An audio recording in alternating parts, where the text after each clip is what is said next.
जिस प्रकार का हमारा मन है, जिस प्रकार की बुद्धि है और जैसा हमारा मन का मनन है, जैसे हमारे विचारों की स्थिति है,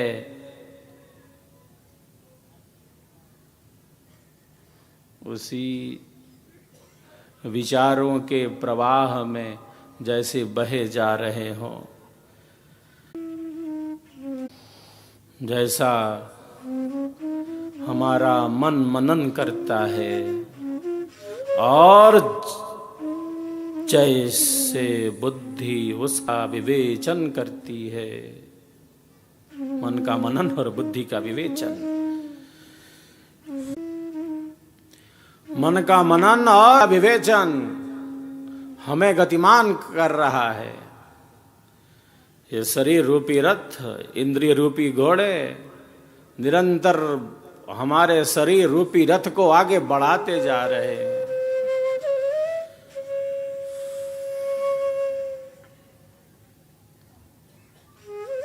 इंद्रिय अश्वर मन रज्जु, बुद्धि सारथी जान, आत्मरथी रथ देह है, त्रिगुण भाव पथ ज्ञान।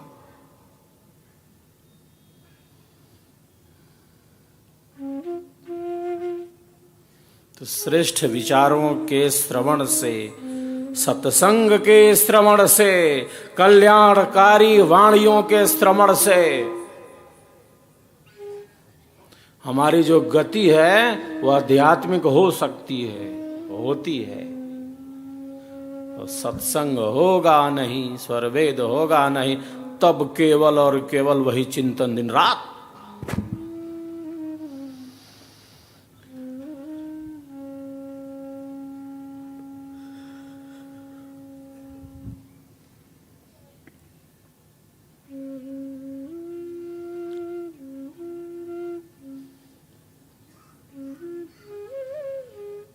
कल्याणकारी विचारों से, श्रेष्ठ विचारों से, पवित्र विचारों से हम अपने जीवन को आध्यात्मिक दिशा देते हैं। ऋषि कहते हैं भद्रम कर्णे भी शृणुयाम देवः। ये जो दो कर्ण हैं आत्म कल्याण में उपयोगी हो सकते हैं, हो जाते हैं, क्योंकि श्रवण किया है, हमने श्रवण किया है।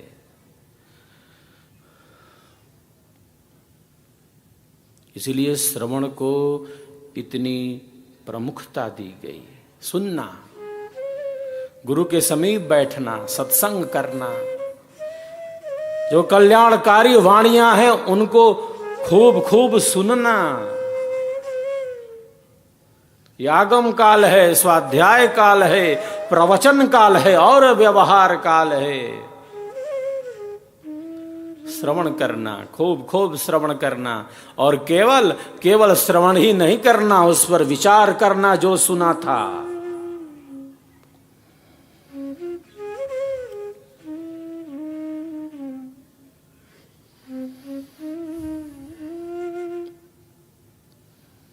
अगर इन कर्णों से श्रेष्ठ वाणियों का श्रवण नहीं किया, अगर श्रवण नहीं किया, तो जैसे ये जो दो कान हैं वो कान ना होकर सांप का बिल बन जाए। सांप का बिल, कोई आया कुछ जहर घोल दे उसमें, क्योंकि जहर अधिक है, नकारात्मकता बहुत है, पग पग पर है जहर, नकारात्मकता भरी पड़ी है, अंधेरा बहुत बड़ा है। ऋषि कहते हैं अविद्या का क्षेत्र बहुत बड़ा है, रात बहुत काली है, अमावस की रात है, अंधेरा बहुत है।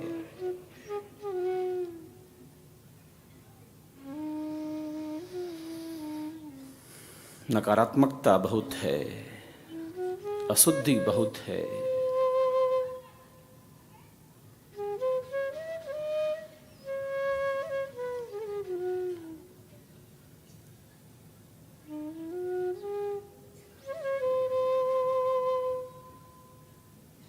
भोजन में जहर मिला दे तो बच सकता है, कान में घोल दे जहर, बिल्कुल जैसे बचना मुश्किल हो। इन दो कर्ण कुहरों से बिल्कुल जैसे सत्संग ही सत्संग का श्रवण हो, श्रेष्ठ वाणियों का श्रवण हो। निरर्थक सुनना पड़े तो सुनते हुए भी मत सुनो, मिथ्या वचन मत सुनो।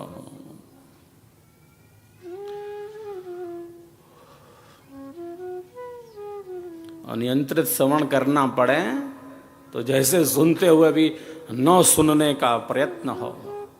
लेकिन वाणी की चोट इतनी लगती है कि जैसे व्यथित हो जाता हो, जैसे जैसे व्यग्र हो जाता हो।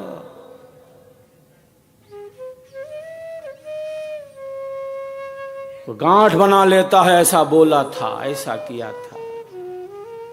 ये राग, ये द्वेष,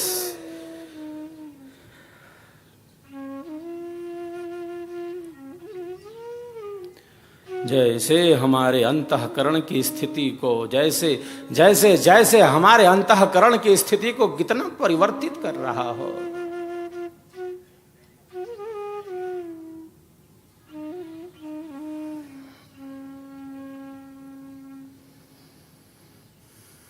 भद्रम कर्णेभिः शृणुयाम देवाः, भद्रम पश्येमाक्षभिर्यजत्रः।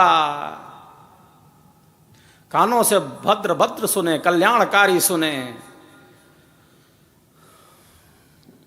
जो आत्म कल्याण में उपयोगी है, ऐसी वाणियों का खूब खूब श्रवण होना चाहिए। और उसका मनन,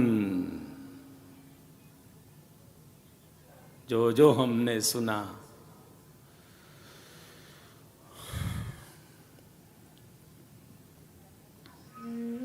केवल सुना नहीं, उस पर विचार किया।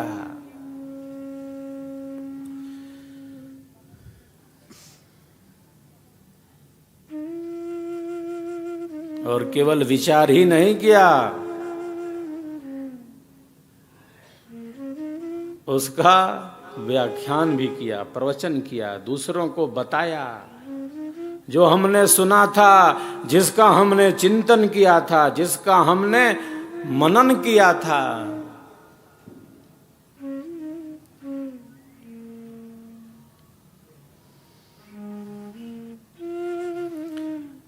केवल हमने सुना ही नहीं, केवल हमने मन से मनन ही नहीं किया, उन दिव्य वाणियों का, उन श्रेष्ठ वाणियों का, स्वर वेद की वाणियों का, आध्यात्मिक वाणियों का हमने श्रवण किया, उसका मनन किया हमने, उसका व्याख्यान किया, दूसरों को बताया। देखो, अध्यात्म ज्ञान क्या है, सत्संग क्या है। सद्गुरु के अनुभव को हमने श्रवण किया, मनन किया, सत्संग किया। और केवल केवल श्रवण ही नहीं किया, केवल सुना ही नहीं, केवल विचार ही नहीं किया, केवल वाणी से उसे प्रकट ही नहीं किया, ये तीनों भी किया। और जो सुना था, जो सुना था, जो श्रवण किया था, जिसका मनन किया था, जिसका सत्संग किया था, जिसका प्रवचन किया था, उसका आंतरिक आध्यात्मिक अनुभव भी कर लिया, जैसे जीवन पूर्ण हो गया।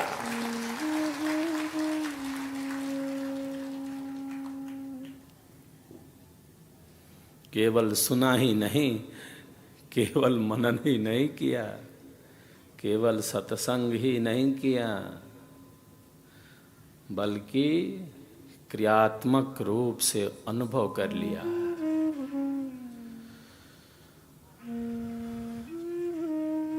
पूर्ण रूप से अनुभव नहीं है तो कोई बात नहीं। सिद्धांत कितने प्रतिशत में हमारी क्रिया में आ रहा है, यह बहुत महत्वपूर्ण है। कोई हताशा ना हो, कोई निराशा ना हो। सिद्धांत हमारा पूर्ण है, साधना उसके अनुकूल कितनी है, बस उसका प्रतिशत बढ़ाते रहना है, घबराना नहीं है। कि हमें कोई अनुभव नहीं हो रहा है। अनुभव के लिए हल्ला नहीं मचाना है, घबराना नहीं है। जो सुना है, जो मनन किया है, जिस पर विचार किया है, जिसका सत्संग किया है, वो अनुभव की दिशा में ही आगे बढ़ने के लिए तो किया है। घबराए ना साधक, विचलित ना हो, बस अनुभव की दिशा सद्गुरु कृपा से आगे बढ़ती रहे। जो सिद्धांत है वो संपूर्ण है और साधना भी संपूर्णता की तरफ आगे बढ़ती रहे, ऐसे ही साधक का प्रयत्न है।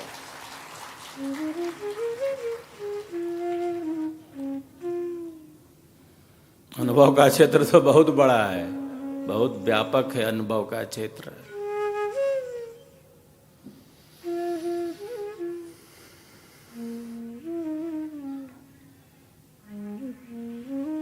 अनुभव सूक्ष्म है, गहन है, आंतरिक है, आध्यात्मिक है, अनुभवात्मक है।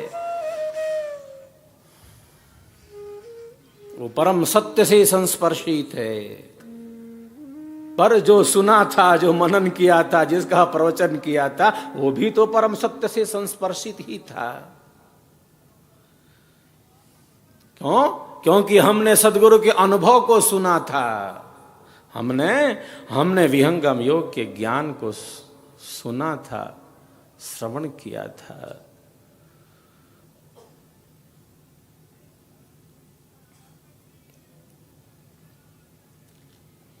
इसीलिए श्रवण का इतना महत्व है।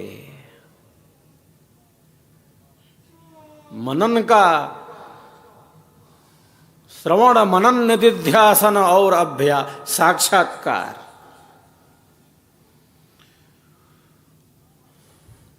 श्रवण मनन निधिध्यासन और साक्षात्कार। तो क्रमशः हमारी गति इसमें होती है। आगम काल, स्वाध्याय काल, प्रवचन काल और व्यवहार काल। विद्या 4 प्रकार से उपयोगी सिद्ध होती है। स्वरवेद की वाणियों का हम सब श्रवण करें। हम इसी पथ पर चल रहे हैं, निरंतर यही पथ गतिमान है। जो विहंगम योगी हैं, जो जिज्ञासु हैं, जो पिपासु हैं, वो तो स्वरवेद के ही ज्ञान में रचे बसे हैं। स्वरवेद के ही ज्ञान में रचे बसे हैं।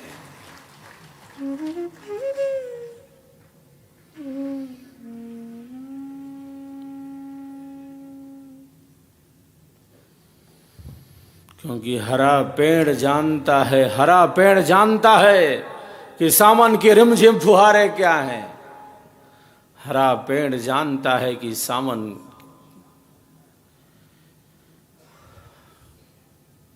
की ये बूंदे क्या है। ठूंठ नहीं, सूखा हुआ नहीं, जो हरा है उसे पता है कि सावन की रिमझिम फुहारे क्या होती हैं। जो शिष्य है, जो साधक है, जो साधिकाएं हैं, जो जिज्ञासु हैं, जो विहंगम योगी हैं, जिनके अंदर पिपासा है, जिनके अंदर जिज्ञासा है, उनको भली भांति पता है कि सद्गुरुदेव का स्वरवेद क्या है, ये विहंगम योग क्या है। शब्द शब्द में जैसे चमत्कार भरा पड़ा हो, शब्द शब्द आध्यात्मिक अनुभवों से परिपूर्ण है। कोई डूब कर तो देखे इसमें।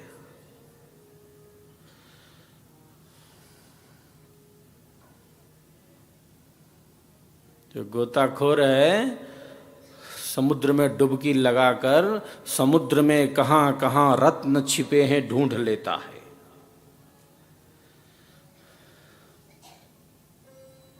समुद्र में कहां कहां क्या है छिपा हुआ, कितने रत्न हैं, देख लेता है, जान लेता है।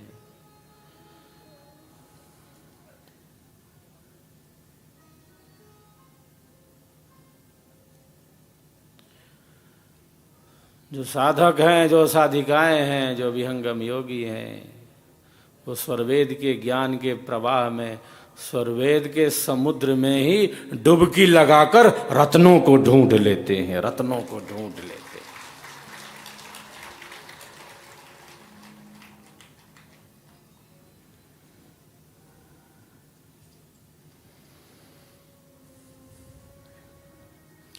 अनेक साधक साधिकाएं समक्ष में आते हैं, सामने आते हैं, आते ही स्वरवेद की वाणी बोलने लगते हैं।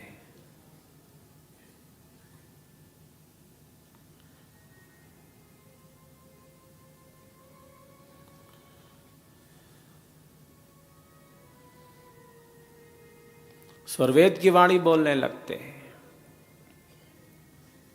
क्योंकि स्वरवेद ने स्पर्श किया है, छुआ है उनको।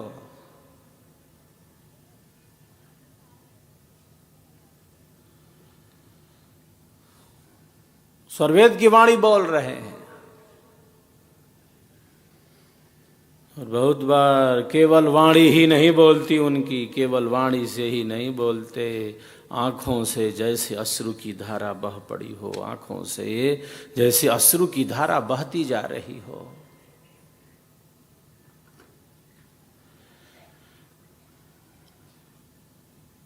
आत्मा का स्पर्श करता है सद्गुरुदेव का स्वरवेद, सुप्त चेतना को जागृत करता है, गुप्त शक्ति को ही जागृत करता है, जो सोए हुए को जगा दे, जिसके अंतःकरण में प्रेम रस की धारा को ही बहा देता है, वही तो सद्गुरुदेव का स्वरवेद कहलाता है।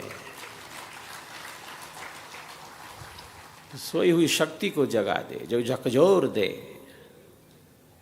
जो चेतना का ऊर्ध्वमुखी विकास कर दे,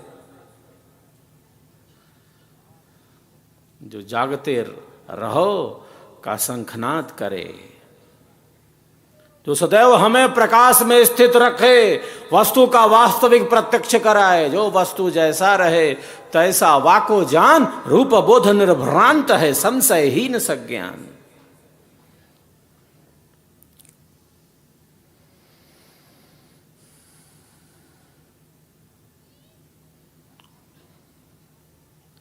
जो वस्तु जैसी हो उसको वैसा ही जानना,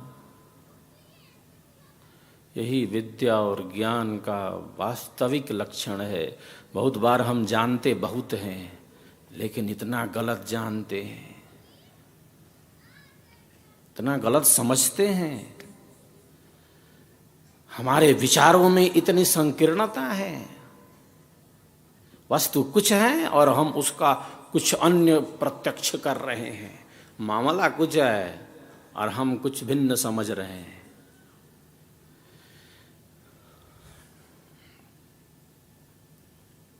क्योंकि हमारा जो मन है वह उसका वास्तविक प्रत्यक्ष नहीं करा रहा है।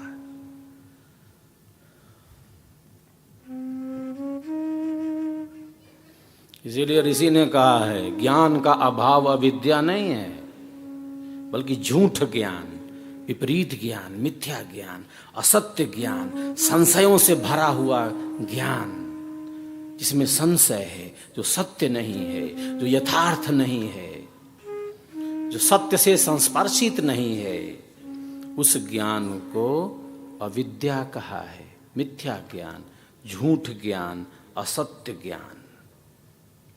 ज्ञान का अभाव अविद्या नहीं है, वो बहुत जानता है। हम बहुत जानते समझते हैं, बहुत बार दूसरों का विश्लेषण करते हैं, लेकिन अपने मन बुद्धि पर करते हैं, अपने संकीर्ण दायरे में सोचते और समझते हैं।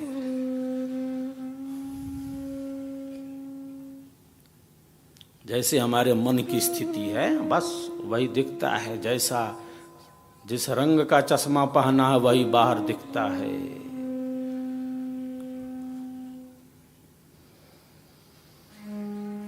ज्ञान का अभाव अविद्या नहीं है, ज्ञान का अभाव अविद्या नहीं है, ज्ञान का अभाव अविद्या नहीं है, बल्कि मिथ्या ज्ञान, झूठ ज्ञान, विपरीत ज्ञान, विपर्य ज्ञान, संशय और प्रमाद से भरा ज्ञान अविद्या है, जिसकी जड़ें बड़ी मजबूत हैं, अंधेरा बहुत है।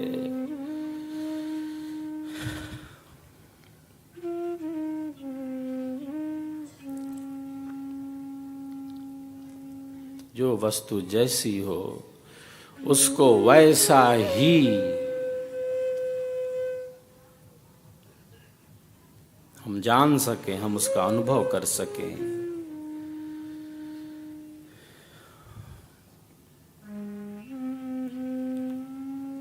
यही सहजता है, यही सरसता है, यही सरलता है, यही स्वाभाविकता है, यही हमारा विवेक है, यही ज्ञान का प्रकाश है, वस्तु का वास्तविक प्रत्यक्ष है।